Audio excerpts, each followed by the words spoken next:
ஏர் India விமான விபத்தில் உயிர் பிழைத்தவரின் புதிய வீடியோ வெளியாகி பதைபதைக்க வைத்துள்ளது. அகமதாபாத்தில் விபத்திற்குள்ளான அதே ரக போயிங் விமானம் 9000 அடி உயரத்தில் பறந்தபோது கோளாறு ஏற்பட்டு அவசரமாக தரையிறக்கப்பட்ட சம்பவம் கதிகலங்க வைத்துள்ளது. நடந்தது என்ன? அகமதாபாத்திலிருந்து லண்டன் புறப்பட்ட விமானம் அடுத்த சில நிமிடங்களில் விபத்தில் சிக்கியதில் 270க்கும் மேற்பட்டோர் உயிரிழந்தனர். இந்த அதிர்ச்சியிலிருந்து மீள்வதற்குள் அடுத்தடுத்து 3 விமானங்கள் நூலிழையில் பெரும் விபத்திலிருந்து தப்பியுள்ளன. இயந்திர கோளாறு காரணமாக அடுத்தடுத்து நிகழ்ந்த சம்பவங்களால் விமான போக்குவரத்து மீது பயணிகளுக்கு அச்சம் நிலவியுள்ளது.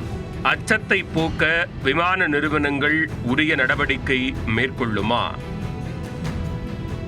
குஜராத் மாநிலம் அகமதாபாத்தில் உள்ள சர்தார் வல்லபாய் பட்டேல் சர்வதேச விமான நிலையத்திலிருந்து கடந்த 12ஆம் தேதி லண்டனுக்கு ஏர் இந்தியா விமானம் கிளம்பியது. டேக் ஆஃப் ஆன 6 நிமிடங்களில் கட்டுப்பாட்டை இழந்த விமானம் அருகிலுள்ள மெஹானி குடியிருப்பு பகுதியில் மருத்துவ மாணவர்கள் விடுதியின் மீது மோதி விழுந்தது. நாட்டையே உலுக்கிய இந்த கோர விபத்தில் விமானத்தில் பயணித்த 242 பேரில் ஒருவரை தவிர எஞ்சிய அனைவரும் உயிரிழந்தனர். இந்த கோர விபத்தில் இருக்கை எண் 11A பயணித்த விஸ்வாஷ்குமார் ரமேஷ் என்பவர் மட்டும் உயிர் தப்பினார். விமானம் விபத்தில் சிக்கி வெடித்து சிதறிய சில நொடிகளில் அவர் கரும் புகைக்கு மத்தியில் நடந்து சென்ற வீடியோ வெளியாகியிருந்தது. இந்த நிலையில் விமானம் தீப்பற்றி எரிந்து கொண்டிருந்த போது மருத்துவமனை விடுதி வளாகத்திலிருந்து விஸ்வாஷ்குமார் காயத்துடன் நடந்து வரும் புதிய வீடியோ வெளியாகி பதைபதைக்க வைத்துள்ளது.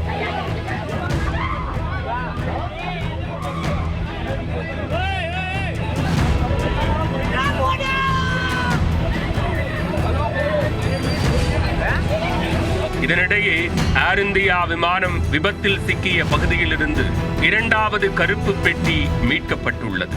2 கருப்பு பெட்டிகளும் கிடைத்துள்ளதால் விபத்திற்கான காரணம் குறித்து விரைவில் தெரியவரும் என எதிர்பார்க்கப்படுகிறது. அகமதாபாத்தில் விபத்தில் சிக்கிய அதே போயிங் 787-8 ரக விமானம் லண்டனில் பெரும் விபத்திலிருந்து நூலிழையில் தப்பிய சம்பவம் அதிர்ச்சியை ஏற்படுத்தியுள்ளது. இங்கிலாந்து தலைநகர் லண்டனில் உள்ள ஹீத்ரூ விமான நிலையத்திலிருந்து இந்திய நேரப்படி ஞாயிற்றுக்கிழமை காலை 5:46 மணிக்கு பிரிட்டிஷ் ஏர்வேஸ் விமானம் புறப்பட்டது. 360 பயணிகளுடன் சென்னை நோக்கி புறப்பட்ட போயிங் 787-8 ரக விமானம் 35 நிமிடங்கள் தாமதமாக டேக் ஆஃப் ஆனது. நடுவானில் சுமார் 9000 அடி உயரத்தில் விமானம் பறந்தபோது திடீரென தொழில்நுட்ப கோளாறு ஏற்பட்டதை விமானி கண்டறிந்துள்ளார். இறக்கையின் பிளாப் அட்ஜஸ்ட்மெண்டில் பழுது ஏற்பட்டதால் விமானத்தை தொடர்ந்து இயக்க முடியாததை விமானி உணர்ந்துள்ளார். உடனே சுதாரித்துக் கொண்ட விமானி லண்டன் விமான நிலைய கட்டுப்பாட்டு அறையை தொடர்பு கொண்டு தகவல் தெரிவித்துள்ளார். ஆபத்தான சூழலை தவிர்ப்பதற்காக 1 மணி நேரமாக வானில் வட்டமடித்து எரிபொருளை பெருமளவு வெளியேற்றப்பட்டுள்ளது. பின்னர் மீண்டும் ஹீத்ரூ விமான நிலையத்திலேயே விமானம் பாதுகாப்பாக தரையிறக்கப்பட்டது. இதனையடுத்து அனைத்து பயணிகளும் கீழே இறக்கிவிடப்பட்டு பொறியாளர்கள் விமானத்தில் பழுதுபார்க்கும் பணியில் ஈடுபட்டனர். விமானி சாமர்த்தியமாக செயல்பட்டதால் நல்வாய்ப்பாக 360 பேரும் உயிர் தப்பினர். இந்நிலையில் ஹாங்காங்கிலிருந்து டெல்லி புறப்பட்ட போயிங் 787-8 ரக ஏர் இந்தியா விமானத்தில் இயந்திர கோளாறு ஏற்பட்டதாக தகவல் வெளியாகியுள்ளது.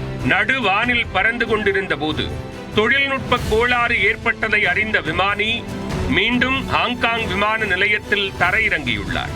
உரிய நேரத்தில் இயந்திர கோளாறை கண்டறிந்ததால் பெரும் அசம்பாவிதம் தவிர்க்கப்பட்டுள்ளது. போயிங் 787-8 ரக ட்ரீம்லைனர் விமானங்கள் அடுத்தடுத்து இயந்திர கோளாறு காரணமாக பிரச்சனையில் சிக்குவதால் பயணிகள் கலக்கமடைந்துள்ளனர். இதனிடையே சவுதி அரேபியாவின் ஜெட்டா நகரிலிருந்து 250 பயணிகளுடன் சவுதி ஏர்லைன்ஸ் விமானம் உத்தரப்பிரதேச மாநிலம் லக்னோவுக்கு வந்தது. இதில் ஹஜ் புனித பயணத்தை முடித்துக் கொண்டு பயணிகள் தாயகம் திரும்பினர். விமானம் ஞாயிற்றுக்கிழமை காலை 6:30 மணி அளவில் லக்னோ விமான நிலையத்தில் தரையிறங்கியது. அப்போது விமானத்தின் இடது பக்க சக்கரத்தில் தீப்பற்றி எரியத் தொடங்கி புகை கிளம்பியது. உடனடியாக விமானத்தை நிறுத்திய விமானி கட்டுப்பாட்டு அறைக்கு தகவல் தெரிவித்துள்ளார். விரைந்து வந்த தீயணைப்பு வீரர்கள் பயணிகள் அனைவரையும் பாதுகாப்பாக வெளியேற்றினர். பின்னர் 20 நிமிடங்கள் போராடி தீயை அணைத்து நிலைமையை கட்டுக்குள் கொண்டு வந்தனர். முதற்கட்ட விசாரணையில் ஹைட்ராலிக் கசிவால் ஏற்பட்ட கோளாறால் விமானத்தின் சக்கர அமைப்பில் அதீத வெப்பம் ஏற்பட்டு தீ பற்றியது தெரிய வந்துள்ளது. விமானம் தரையிறங்கிய போது ஏற்பட்ட இந்த விபத்து டேக் ஆஃப் ஆகும்போது ஏற்பட்டிருந்தால் பெரும் விபத்து ஏற்பட்டிருக்கும் என்ற அச்சம் தெரிவிக்கப்பட்டுள்ளது.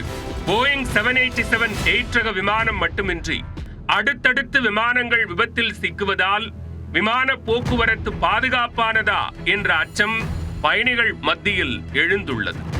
இந்த அச்சத்தை போக்க விமான நிறுவனங்கள் மற்றும் விமான போக்குவரத்து துறை உரிய முன்னெச்சரிக்கை நடவடிக்கைகளையும் பாதுகாப்பு விதிமுறைகளையும் தீவிரப்படுத்த வேண்டும் என்ற கோரிக்கை வலுத்துள்ளது.